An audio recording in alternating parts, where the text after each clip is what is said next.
One suggestion that I got from Prince Valorum on Mazda626.net, he said I wouldn't even bother with the Dremel. I would just use a Wirewheel. Prince Valorum is a pretty good fabricator, in my opinion. He's just starting out, just got himself a MIG welder, but when someone like that gives you a suggestion, you should probably follow it. Got a nice wire wheel. This is a brass wire wheel, and you can kind of see how I cleaned up most of the oxidation. Now what I was doing was taking the Dremel, tiny little Dremel with the sanding barrels, and doing tiny little strips, and that's just to clear off the oxidation. I was also taking the aluminum brush and scrubbing it down. The Wirewheel does one heck of a lot better job. It's not going to get into all the little nooks and crannies, but for these big long pieces of runners and most of the big pieces around here, the Wirewheel does one heck of a job, and I'll show you on this last little bit. I'm not sure how well you can see that, but let's just say this whole area right here I have not Wirewheeled yet, and I don't know if the camera, I guess, is going to be able to get that, so I'll try my best to keep it in focus, and I'll show you how well the Wirewheel does to clean this stuff up.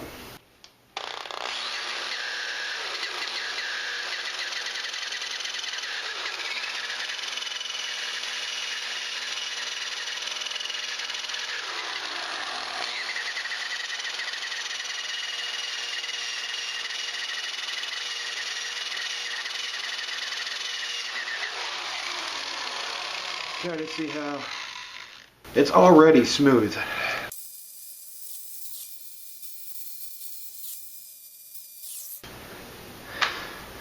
That does one heck of a lot better job, and probably about the fifth of the time.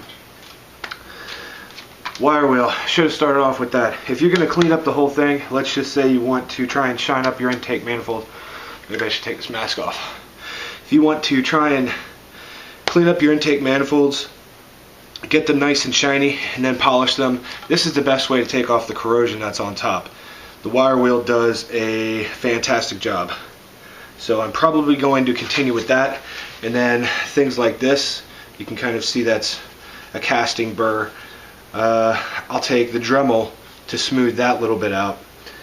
You can't get inside of here unless you use the Dremel. The Dremel is great for that, but these large surfaces on top, the Wirewheel does pretty good. You can't get all the way inside here with the Wirewheel. I'll show you what I've already done on the inside.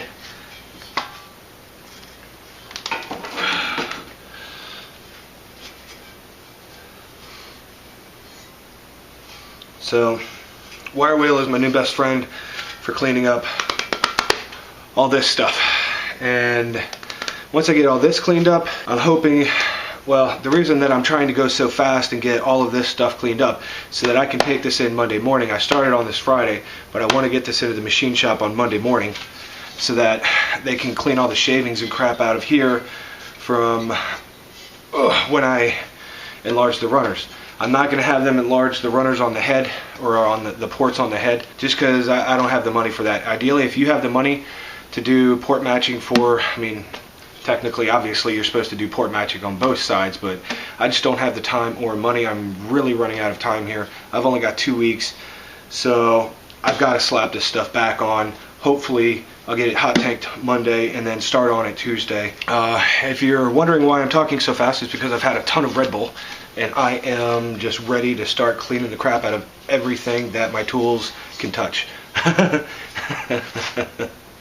Yeah! Let's get it done. Another thing worth noting is that the Wirewheel will definitely take off the corrosion, but it will also give it this beat up little scratched look.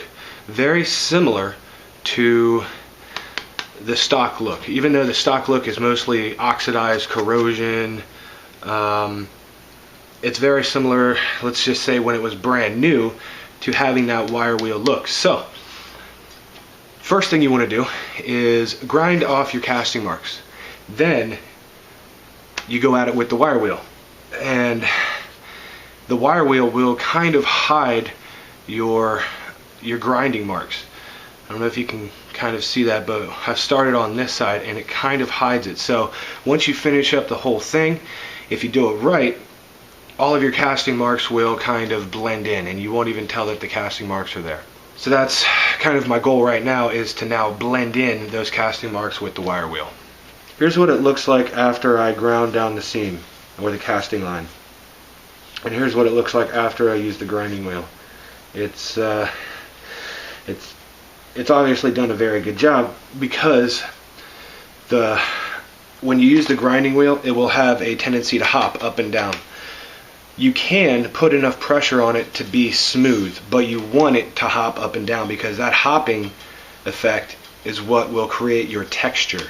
So you can retexture it about the same way that the original, let's just say, sand looking texture is. It won't be perfectly smooth. It'll have a little rough, let's just say orange peel, very, very similar to paint. It'll look like an orange peel effect.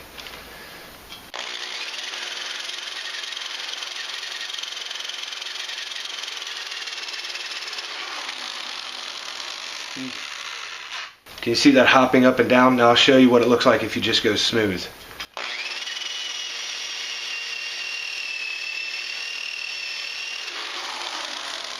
And that's not what you want. You want it to hop.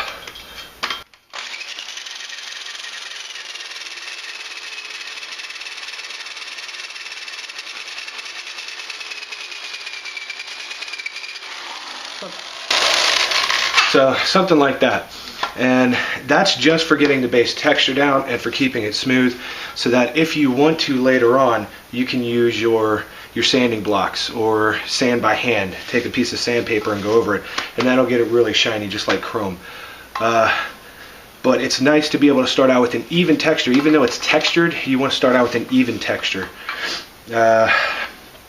And I just came upon that, and I thought that was a really great idea, so I figured I would share that. And this is the first time I've ever done anything like this, so just something that came along the way. Pretty neat stuff. Keep going. Alright, this is what I got done tonight with the wire wheel. And everything's pretty shiny. Alright, I am done for the night with the wire wheel. As you can see, everything is looking pretty good.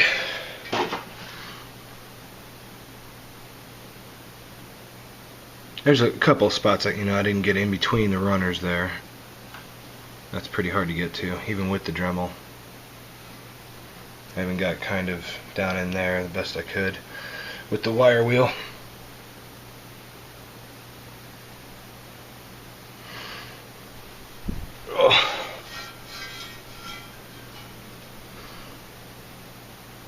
Clean up the casting marks. There was a mark going all the way down this ridge. Clean that up pretty good. And it's shiny. And I got it done by Monday, which is what I wanted to do, so that I can hopefully take it in and get that cleaned up even more. Because I don't have an air compressor to shoot all that crap out of there, and it's going to need a lot of carburetor cleaner, and honestly I think it would just be less expensive to get it professionally cleaned. It would probably take about 3 cans of carb cleaner and an air compressor and a couple days, if not weeks, because this stuff gets ported directly back into your intake manifold or into your combustion chamber. So any little shaving could get caught between the piston and the piston ring, and that's not good.